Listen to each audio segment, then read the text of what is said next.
सोचिए, क्रिकेट के मैदान पर कभी कभी कुछ ना करना कुछ करने से भी ज्यादा बड़ी खबर बन जाता है।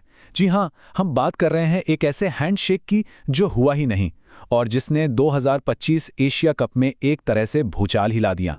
और इस पूरे विवाद की जो चिंगारी थी ना, वो लगी भारतीय कप्तान के इस एक बयान से। देखिए, ये सिर्फ कुछ शब्द नहीं थे, ये तो एक ऐसे टकराव की शुरुआत थी जो क्रिकेट की 22 गज की पिच से कहीं कहीं आगे जाने वाला था। तो सवाल ये है कि आखिर हुआ क्या था। चलिए समझते हैं इस पूरे मामले को शुरू से, उस पल से जब भारत ने पाकिस्तान पर एक शानदार जीत हासिल की थी और बस उसके बाद ही मैदान का माहौल पूरी तरह बदलने वाला था। देखिए, मैदान पर तो भारत का प्रदर्शन कमाल का था, एक तरफा जीत थी, लेकिन असली कहानी, जो असली ड्रामा था, वो तो आखिरी रन बनने के बाद शुरू हुआ। एक ऐसी कहानी जिसने देखते ही देखते दुनिया भर में सुर्खियां बटोर लीं। जीत के बाद हुआ ये कि भारतीय टीम मैदान से बाहर चली गई। उन्होंने पाकिस्तानी खिलाड़ियों से हाथ मिलाने की जो परंपरा है उससे निभाने से इनकार कर दिया।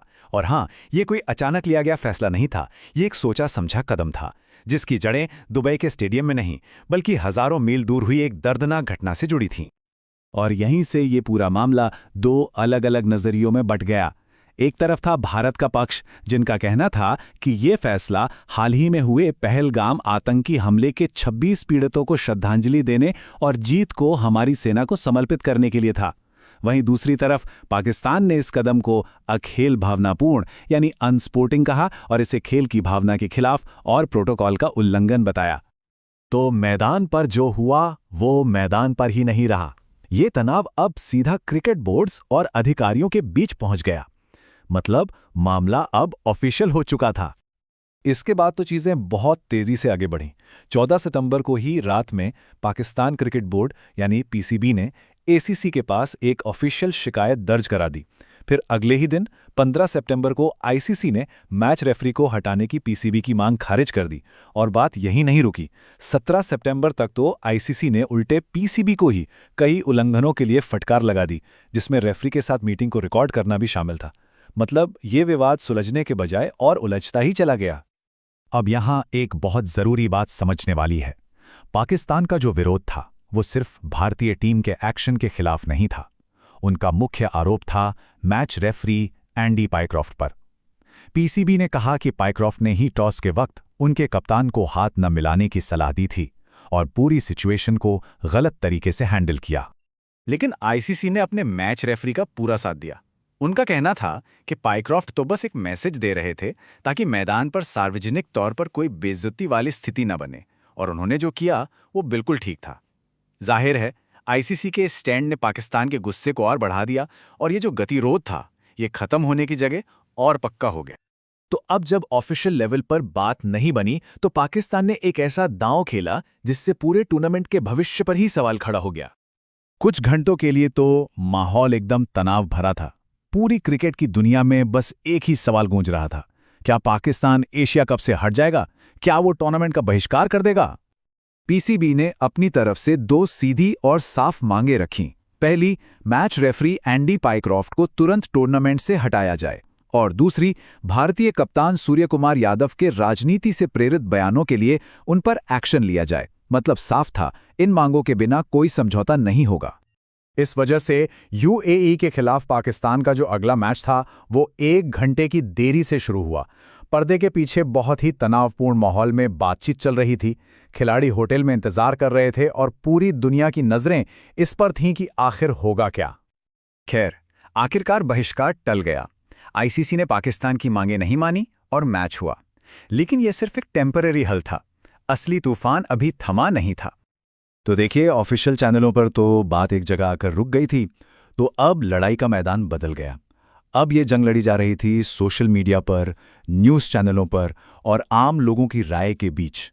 और इसी बीच पूर्व पाकिस्तानी क्रिकेटर मोहम्मद आमिर का ये ट्वीट आया।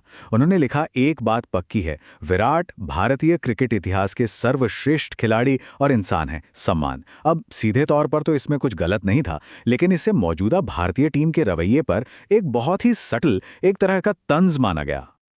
और जब माहौल इतना गर्म हो तो फिर अफवाहों और फेक न्यूज़ का दौर भी शुरू हो जाता है। रिकी पॉन्टिंग के नाम से एक झूठा बयान फैलाया गया जिसमें भारत को बुरा हारने वाला कहा गया। मामला इतना बढ़ा कि खुद पॉन्टिंग को सामने आकर सफाई देनी पड़ी कि उन्होंने एशिया कप पर कोई बयान दिया ही नहीं है। कमेंटेटर्स और क्रिकेट के जो जानकार हैं वो भी साफ साफ दो हिस्सों में बटे हुए नजर आए। कुछ का मानना था कि ये भारत का एक जरूरी स्टैंड था जो लेना ही चाहिए था, तो वहीं दूसरों ने इसे सीधे सीधे खेल भावना के साथ धोखा बताया। तो अब ये विवाद सिर्फ एक मैच, एक हैंडशेक या एक टूर्नामेंट का नहीं रह गया था। इसने एक बहुत बड़ा सवाल खड़ा कर दिया है कि खेल और राजनीति के बीच की जो महीन सी रेखा है वो आखिर है कहां। जैसा कि द इंडियन एक्सप्रेस ने लिखा, जब सूर्य कुमार यादव और उनकी टीम ने पाकिस्तान से हाथ न मिलाने का फैसला किया तो खेल और राजनीति के बीच का जो आखिरी धुंधला सा फर्क था वो भी खत्म हो गया। मतलब ये माना जा रहा है कि एक ऐसी लाइन क्रॉस हो गई है जो शायद हमेशा के लिए इंटरनेशनल स्पोर्ट्स का तरीका बदल सकती है। और ये घटना अपने पीछे कुछ बहुत ही गहरे और मुश्किल सवाल छोड़ गई है, जैसे कि जब दो देशों के बीच इतना तनाव हो तो हैंडशेक जैसे सिंबॉलिक जेस्चर्स का आखिर मतलब क्या रह जाता है? क्या खेल की भावना की भी कोई सीमा होती है जब बात देश पर हुए हमले की हो? और सबसे बड़ी बात, फैंस और मीडिया को इन उलझी हुई लकीरों के बीच कैसे अपना रास्ता बनाना चाहिए? हालांकि बीसीसीआई सचिव देवजीत सेकिया के मुताबिक भारतीय बोर्ड का स्टैंड बिल्कुल साफ था। उनका कहना था कि हमें अपनी जीत को एंजॉय करना चाहिए, ना कि किसी तीसरे पक्ष या दुश्मन देशों के बनाए इस शोर पर ध्यान देना चाहिए। भले ही एशिया कप आगे चलता रहा, लेकिन इस नो हैंडशेक वाली घटना ने एक ऐसी छाप छोड़ी है जिसने भारत पाकिस्तान की राइवलरी को अब पहले से कहीं ज्यादा जटिल बना दिया है। इसमें अब एक और परत जुड़ गई है। और आखिर में ये पूरा मामला हमें एक बहुत बड़े सवाल के सामने लाकर खड़ा कर देता है।